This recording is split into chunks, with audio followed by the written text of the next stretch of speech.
Enciende una luz y déjala brillar, la luz de Jesús que brilla en todo lugar.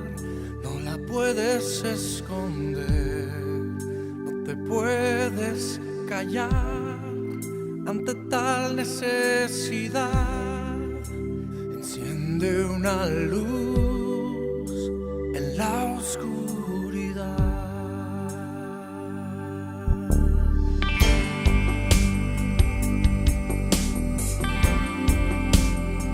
Na, na, na, na.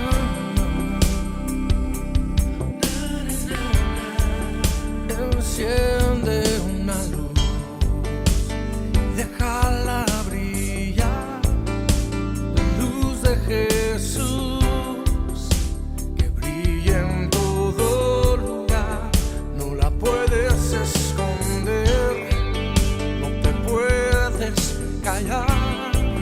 Ante tal necesidad, enciende una luz en la oscuridad.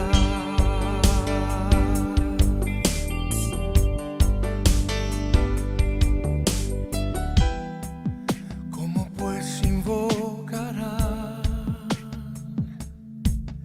a aquel en el cual no han creído? ¿Cómo creerán en aquel de quien no han oído? ¿Y cómo oirán si nadie les predica? Hermosos son los pies de los que anuncian la paz, las buenas nuevas de Jesús. Enciende una luz y déjala brillar, la luz de Jesús que brilla en todo. Puedes esconder, no te puedes callar ante tal necesidad. Enciende una luz en la oscuridad.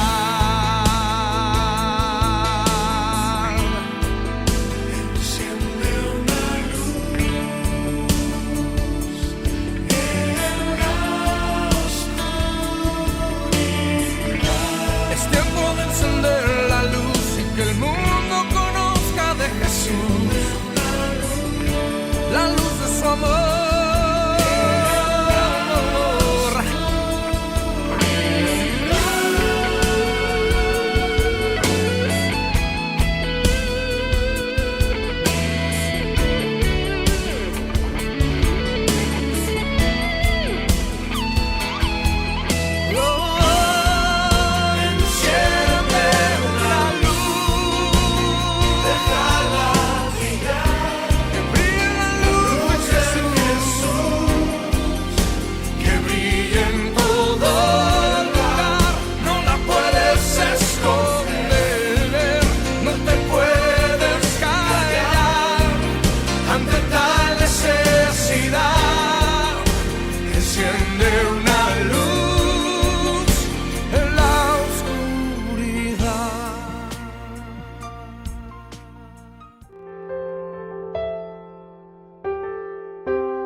Hermanos, amada iglesia, en este tiempo, desde cada uno de nuestros hogares, estaremos alabando, bendiciendo el nombre de nuestro Señor Jesucristo. Quería compartir en este tiempo un versículo de la Biblia que se encuentra en el Salmo capítulo 90, versículo 14, que dice: de mañana sácianos con tu misericordia, y cantaremos y nos alegraremos todos nuestros días.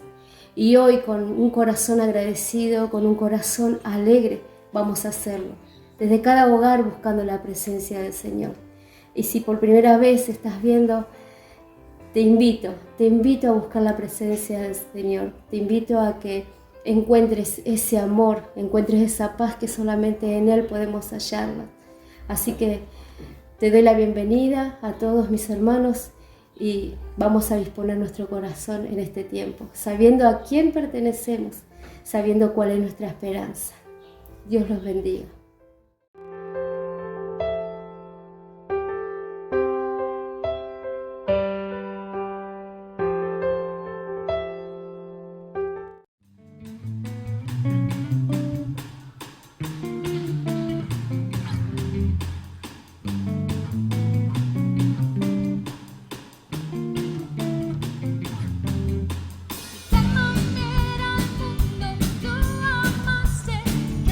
Tu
y en su amor.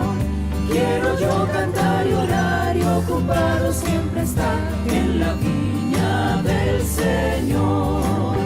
Trabajar y orar en la viña del Señor.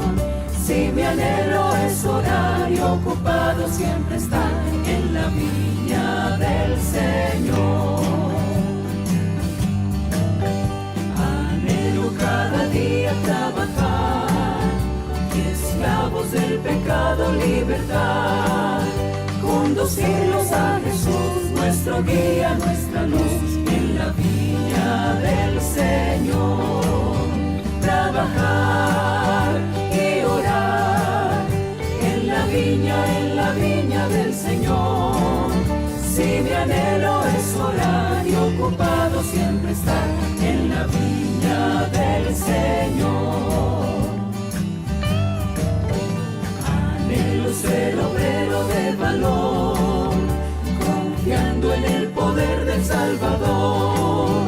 El que quiera trabajar hallará también lugar en la viña del Señor.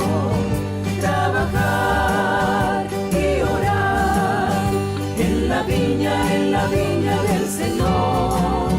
Si mi anhelo es orar y ocupado siempre estar en la viña del Señor. Trabajar y orar en la viña del Señor. Si mi anhelo es orar y ocupado siempre estar en la viña del Señor. Si mi anhelo es orar y ocupado siempre estar en la viña del Señor.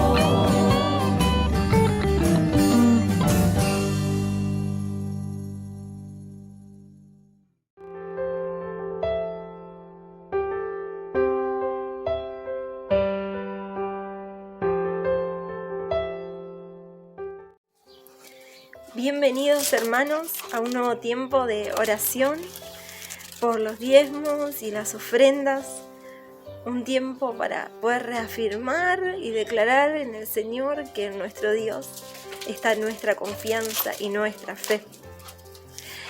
Y me gustaría compartirles una palabra que está en Primera de Pedro, capítulo 1, versículos del 18 en adelante. Y dice: como bien saben ustedes, fueron rescatados de la vida absurda que heredaron de sus antepasados, y el precio de su rescate no se pagó con cosas perecederas, como lo son el oro o la plata, sino con la preciosa sangre de Cristo, como de un cordero sin mancha y sin defecto. Y Cristo, a quien Dios escogió antes de la fundación del mundo, se ha manifestado en estos últimos tiempos en beneficio de ustedes.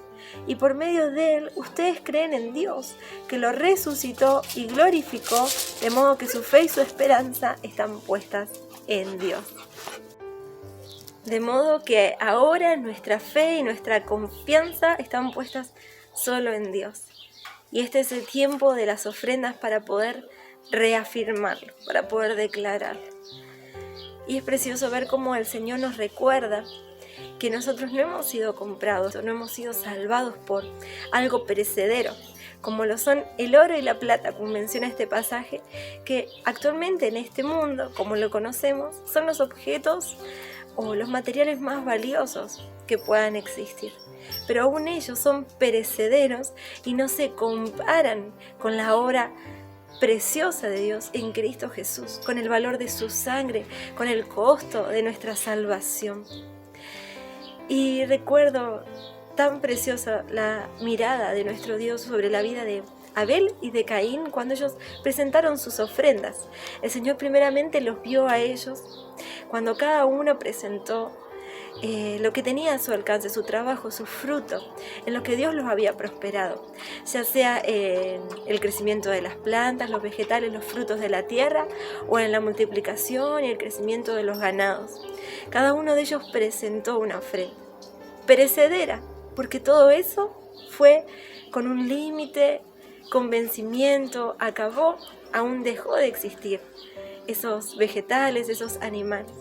Mas Dios vio el corazón Y la ofrenda de Caín, dice la palabra de Dios, y la ofrenda de Abel, hablan al día de hoy, sobre todo la de Abel, que ha sido una ofrenda justa a los ojos de Dios. Porque Dios ha visto el corazón decidido y propuesto a confiar y a depositar sola la confianza en el Señor, y no en la provisión material o en las riquezas, que ciertamente Dios ha sido tan bueno en proveernos fielmente.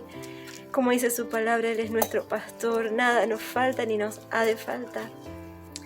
Y podemos orar en este tiempo, sabiendo que Dios ve nuestro corazón, para poder separar esos diezmos y esas ofrendas que llevaremos a la casa del Señor. Ahora en este momento de intimidad, donde solo Dios ve nuestro corazón. Y queremos agradarle y queremos bendecirlo y queremos que realmente toda nuestra confianza y nuestra fe estén depositadas en Dios y descansar en Él. Así que podemos orar delante del Señor. Padre, gracias.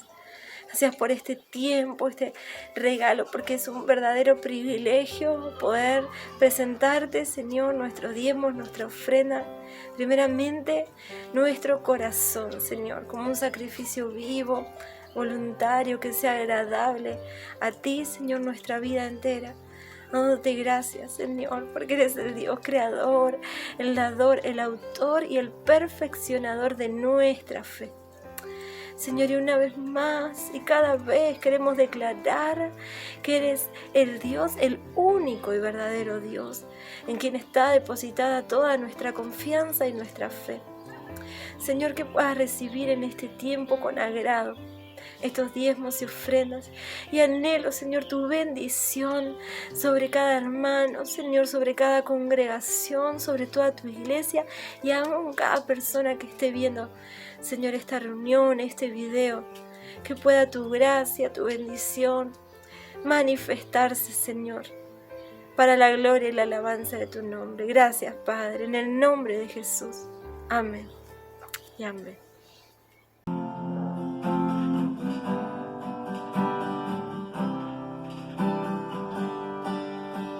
Confío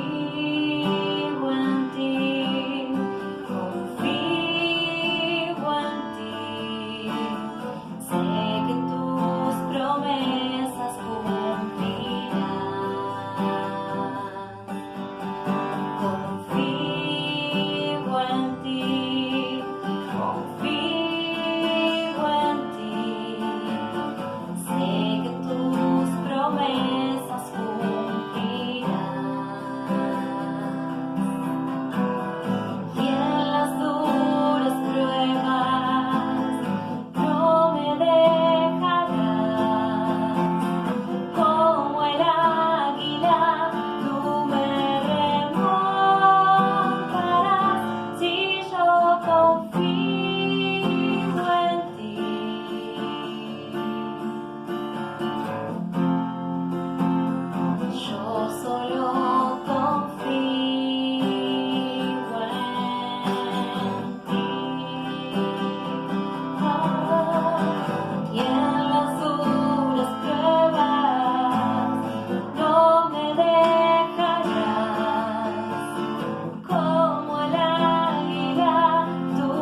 estás sobrando, siempre estás sobrando, aunque no pueda ver, estás sobrando, aunque no pueda ver, estás sobrando, siempre estás sobrando, siempre estás sobrando, milagroso, abres caminos, cumples promesas, luz en tinieblas, mi Dios, así eres tú. Milagroso, abres caminos, cumples promesas, luz en tinieblas, mi Dios, así eres tú. Así eres tú. Así eres tú. Así eres tú. Así eres tú. Así eres tú. Así eres tú. Así eres tú. Así eres tú.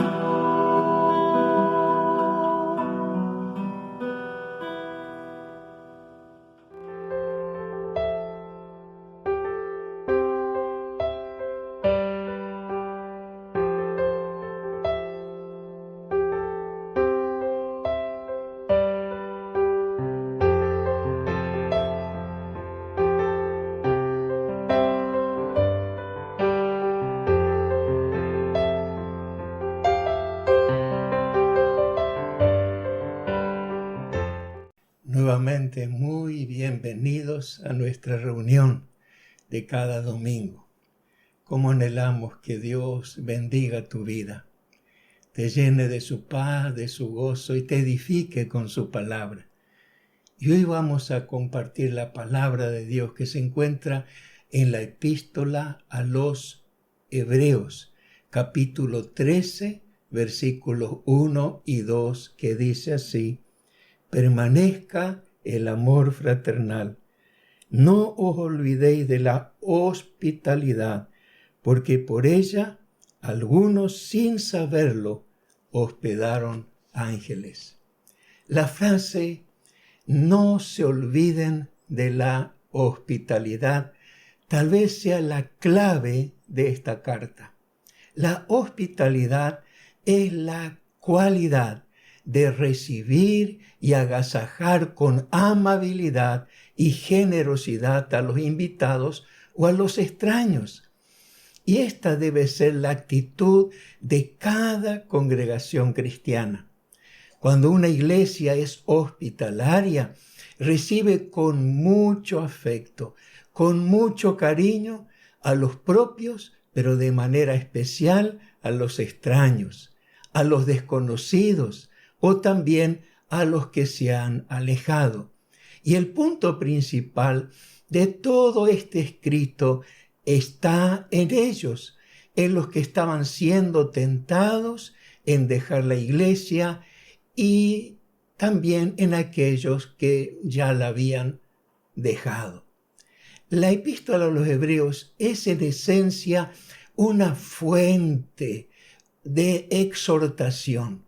Los que habían dejado de reunirse en la iglesia estaban perdiendo la fe, igual que en aquel entonces. Hoy en día muchos cristianos han abandonado el camino del Señor y raramente asisten a las reuniones.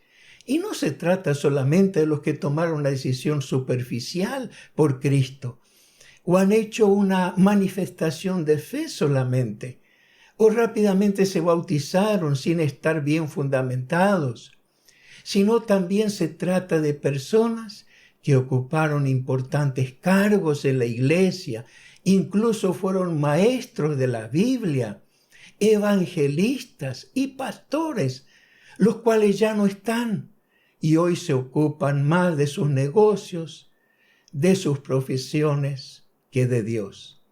Pues bien, la epístola a los Hebreos está dirigida a ellos, pero también a cada uno de nosotros que servimos en nuestras congregaciones para que lo recibamos con amor, pero también para que estemos advertidos y no suframos luego las consecuencias de nuestro alejamiento, tal como nos señala el profeta Jeremías diciendo: tu maldad te castigará y tus rebeldías te condenarán. Sabe pues y ve cuán malo y amargo es el haber dejado al Señor tu Dios y faltar mi temor en ti, dice el Señor de los ejércitos. Eso está en Jeremías capítulo 2, verso 19. Tarde o temprano uno se dará cuenta cuán malo y amargo es el haber dejado al Señor. Antes del año 70, muchos judíos en la tierra de Israel que se habían convertido a Cristo, la mayoría de ellos fueron perseguidos por su fe y rechazados por sus parientes y vecinos, y ahora después de determinado tiempo estaban dudando y vivían una especie de crisis de la fe. Algunos dejaron de asistir a la iglesia y estaban volviendo a las tradiciones y ritos de la ley de Moisés. Entonces, un judío cristiano, con un gran conocimiento de la historia de Israel y de la Biblia, les escribió esta carta desde Italia. Se llama la Epístola a los Hebreos, porque fue dirigida a los judíos cristianos, probablemente de Palestina. Como no dice quién fue su autor, algunos se convencieron que el autor fue el apóstol Pablo, porque apareció dentro de una colección de papiros del siglo III llamada Chester Beatty, al lado de Romanos y de Primera y Segunda Corintios como cartas de Pablo. Pero la estructura y el uso de un griego mucho más elevado que el que usaba Pablo hace pensar que Pablo no fue su autor. Para Tertuliano, uno de los padres de la iglesia, el autor fue Bernabé. Para Martín Lutero, el reformador, el autor fue Apolos, porque según Lucas, Apolo fue un elocuente y poderoso en las Escrituras. Y Adolf Harnack ha dado la sugerencia que la autora de la carta fue Priscila, la cual siempre fue mencionada en primer lugar junto con su esposo Aquila, por lo que se supone que fue ella, Priscila, la que enseñó a Apolos más exactamente el camino del Señor, en Hechos 18:24. Bueno, ¿quién la escribió? La verdad no sabemos. Y fíjense lo que dice otro de los padres de la iglesia llamado Orígenes. Orígenes en el siglo III escribió: quien la haya escrito es solo conocido por Dios. Y creo que todos concordamos con Orígenes en este punto. Lo cierto es que esta epístola fue inspirada por Dios y ha bendecido a millones de cristianos en todo el mundo. No obstante, debemos reconocer que es también una de las más difíciles cartas del Nuevo Testamento por su estructura, estilo, redacción e incluso su teología.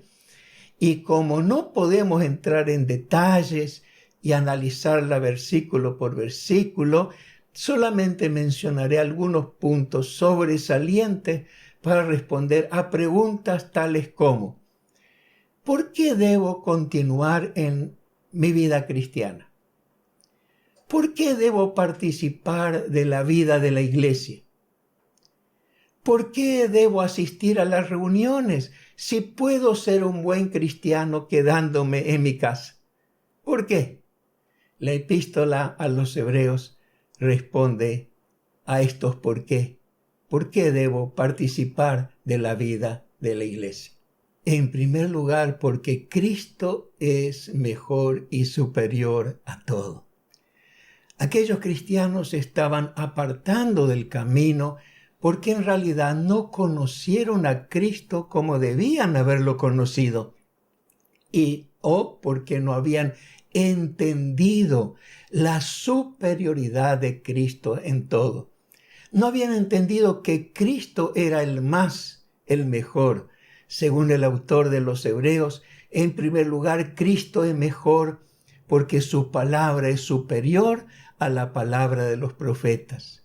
Dice en el capítulo 1 y 2, Dios, habiendo hablado muchas veces y de muchas maneras en otro tiempo a los padres por los profetas, en estos postreros días nos ha hablado por su Hijo, a quien constituyó heredero de todo y por quien hizo asimismo el universo. En segundo lugar, Cristo es mejor porque es superior a los ángeles, porque su nombre es más excelente. Dice en el capítulo 1, verso 4, hecho tanto superior a los ángeles, cuanto heredó más excelente nombre que ellos. En tercer lugar, Cristo es mejor porque es superior a Moisés. Dice versículo 3, porque de tanto mayor gloria que Moisés es estimado digno es decir, Cristo, cuanto tiene mayor honra que la casa el que la hizo.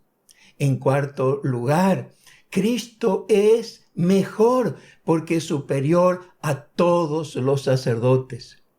Dice el texto, por tanto, teniendo un gran sumo sacerdote que traspasó los cielos, Jesús el Hijo de Dios, retengamos nuestra profesión. Eso dice 4:14. Pero luego en el capítulo 7, 23 dice, y los otros sacerdotes llegaron a ser muchos debido a que por la muerte no podían continuar.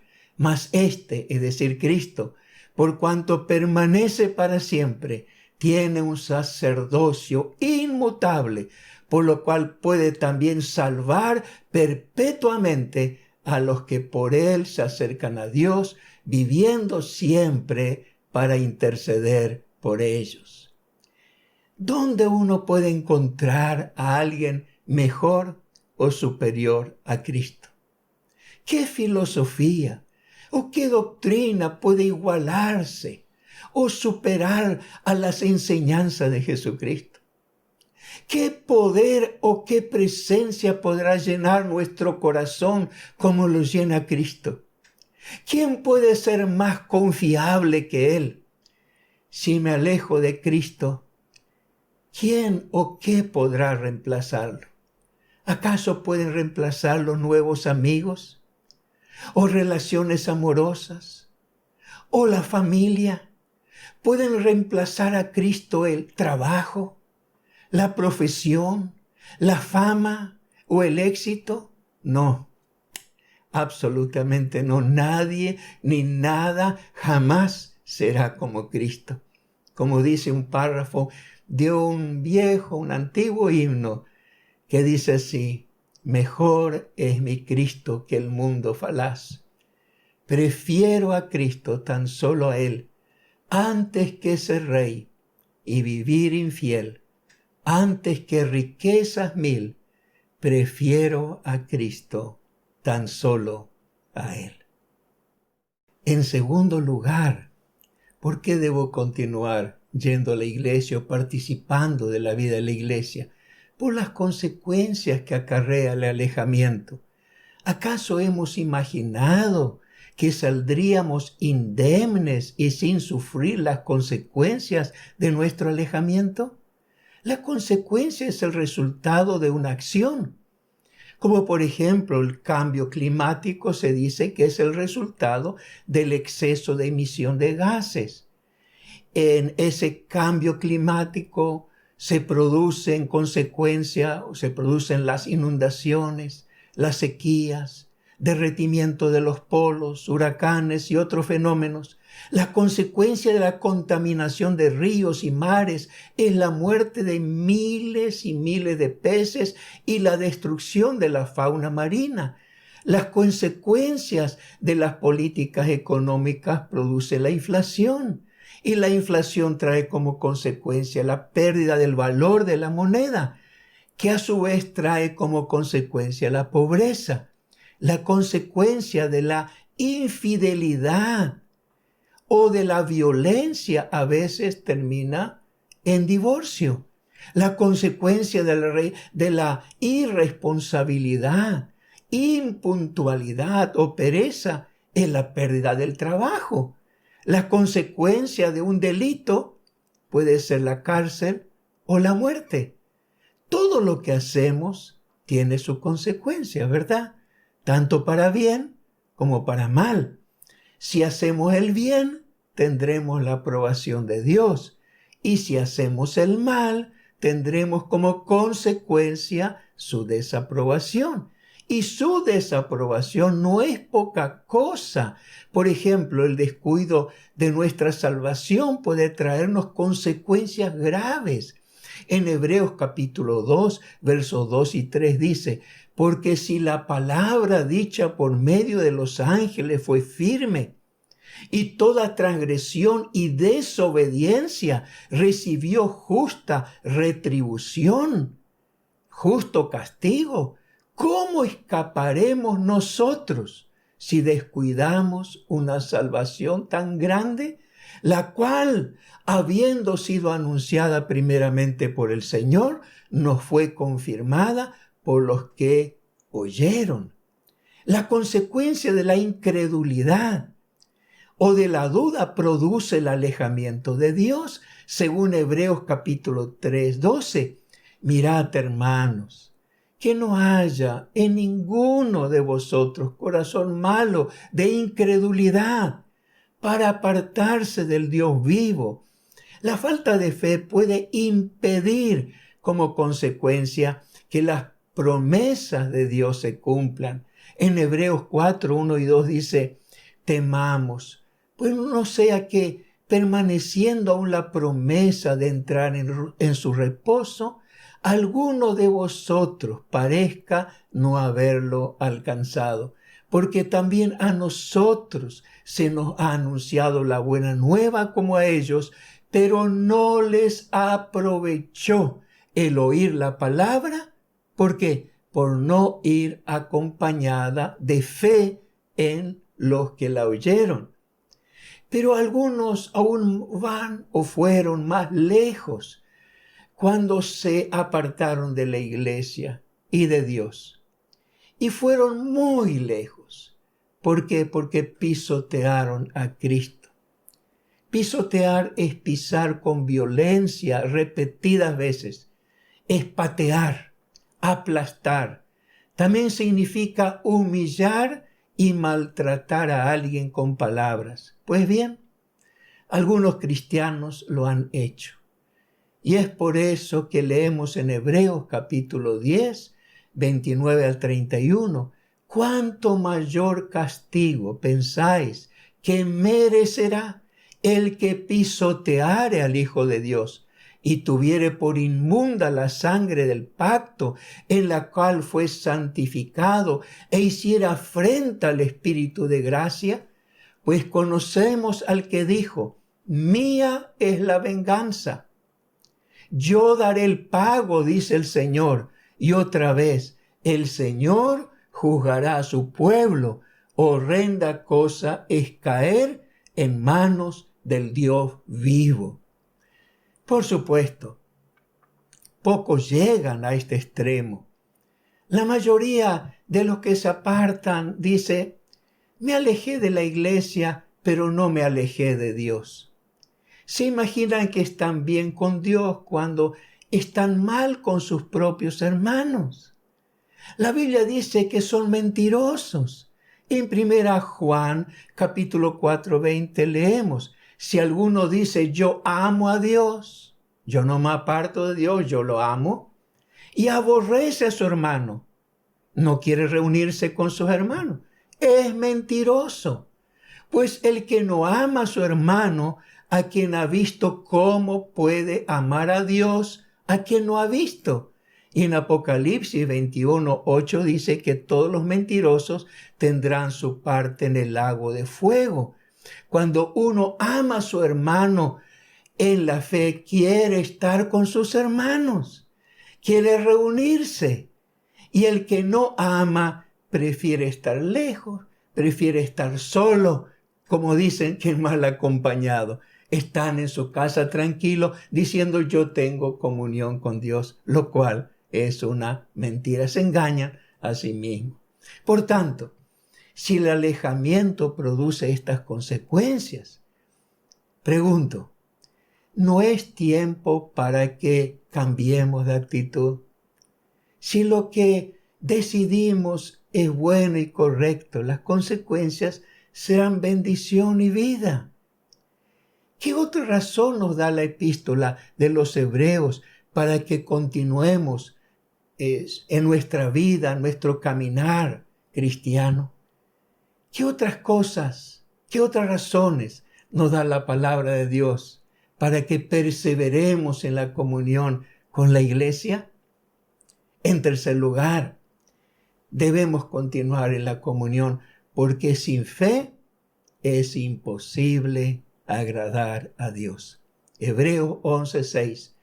Pero sin fe es imposible agradar a Dios, porque es necesario que el que se acerca a Dios crea que le hay, crea que Dios existe y que es galardonador, que Él es premiador, que Él recompensa a aquellos que le buscan. Y dentro de todo este capítulo tenemos una galería de hombres y mujeres que por fe conquistaron reinos, hicieron justicia, alcanzaron promesas, taparon boca de leones, apagaron fuegos impetuosos, evitaron filo de espada, sacaron fuerzas de debilidad, se hicieron fuertes en batalla. Si tenemos debilidades y creemos que no somos dignos de llamarnos cristianos, entonces es hora que pongamos nuestra fe en Cristo. En Hebreos capítulo 4:15 dice, porque no tenemos un sumo sacerdote que no pueda compadecerse de nuestras debilidades, sino uno que fue tentado en todo según nuestra semejanza, pero sin pecado. Acerquémonos, pues, confiadamente al trono de la gracia para alcanzar misericordia y hallar gracia para el oportuno socorro.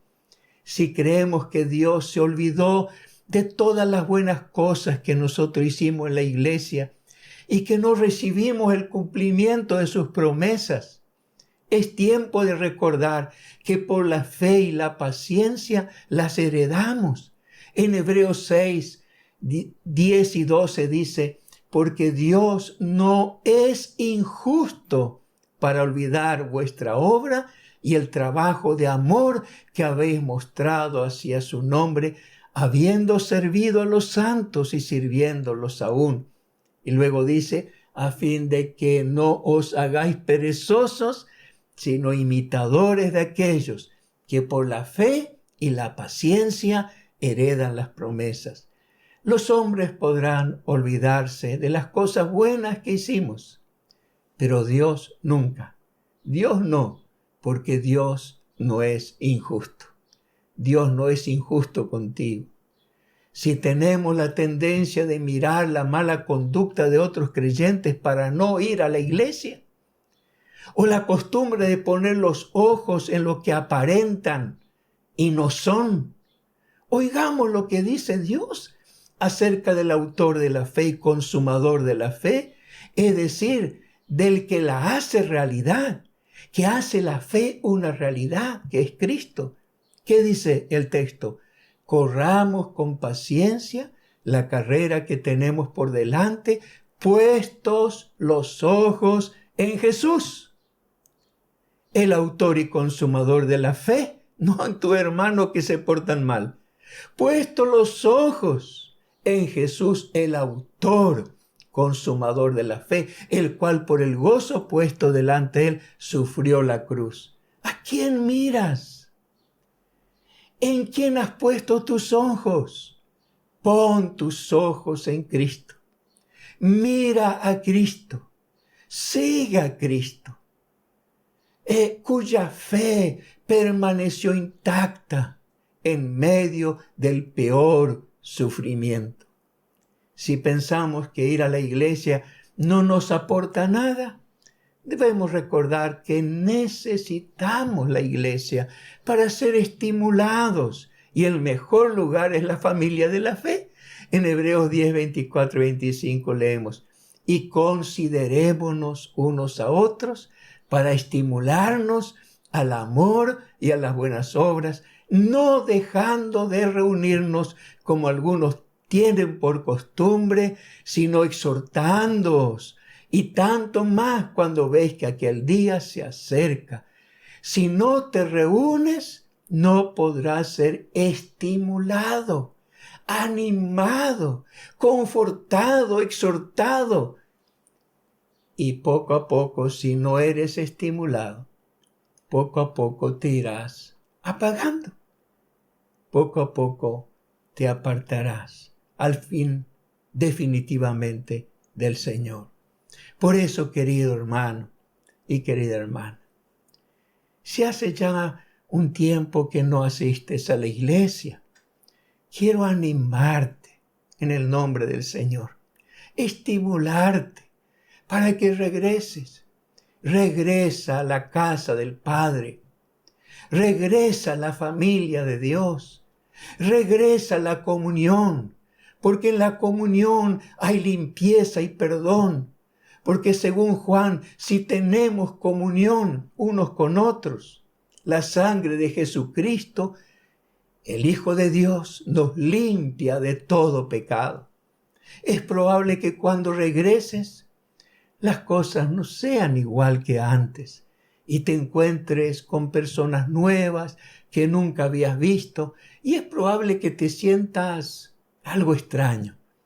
Pero continúa asistiendo, porque es tu casa, es tu familia en la fe, y con tu asiduidad irás creando nuevos hábitos, ganando nuevos amigos y sirviendo al Señor en diferentes áreas. Regresa, porque Dios te necesita y nosotros también te necesitamos. Regresa para perdonar y ser perdonado. Regresa para aceptar a otros y ser aceptado. Regresa para sanar relaciones y ser sanado. Y todo esto lleva tiempo, por supuesto, pero también debes saber que por la fe y la paciencia se heredan las promesas. Y también, amada iglesia, seamos hospitalarios con todo lo que el Señor puede enviarnos, porque ¿saben qué? La palabra de Dios dice, aquí lo hemos leído, que algunos han hospedado ángeles sin saberlo. Imagínense, al dar la bienvenida a los que regresan, darle un abrazo de amor, una expresión de afecto que podemos darle. Puede ser que estemos abrazando a los mismos ángeles del Señor. Que Dios te bendiga. Que sea este un tiempo hermoso en que sientas que la mano de Dios está sobre tu vida y te está invitando a regresar. Y nosotros, si regresas, seremos como aquellos que vuelven de la cautividad, de aquellos que dirán, seremos como los que sueñan. Seremos como los que sueñan. Que realmente Dios te bendiga. ¿Me permites que ore también por tu vida en este momento? Y si quieres acompañarme, oramos. Señor, gracias por tu palabra. Cuánta dulzura, cuánto amor que encontramos en ella para tocar lo más profundo de nuestro corazón. Y en esta hora anhelamos no olvidarnos de la hospitalidad.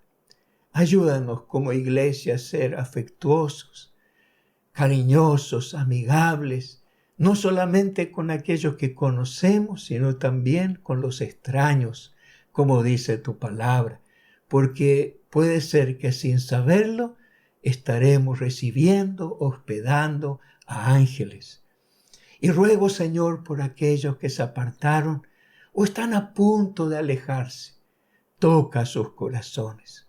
Muéstrales cuánto los amas y que tienes un propósito hermoso para sus vidas, que tienes un plan glorioso y que los vas a bendecir porque han oído tu palabra y están regresando nuevamente a ti y están regresando a la comunión de su iglesia. Padre, te ruego que los bendigas. Bendícenos a todos. En el nombre de Jesucristo. Amén. Amén. Recibe un fuerte abrazo en el amor de Jesús. Te amamos. Dios te bendiga.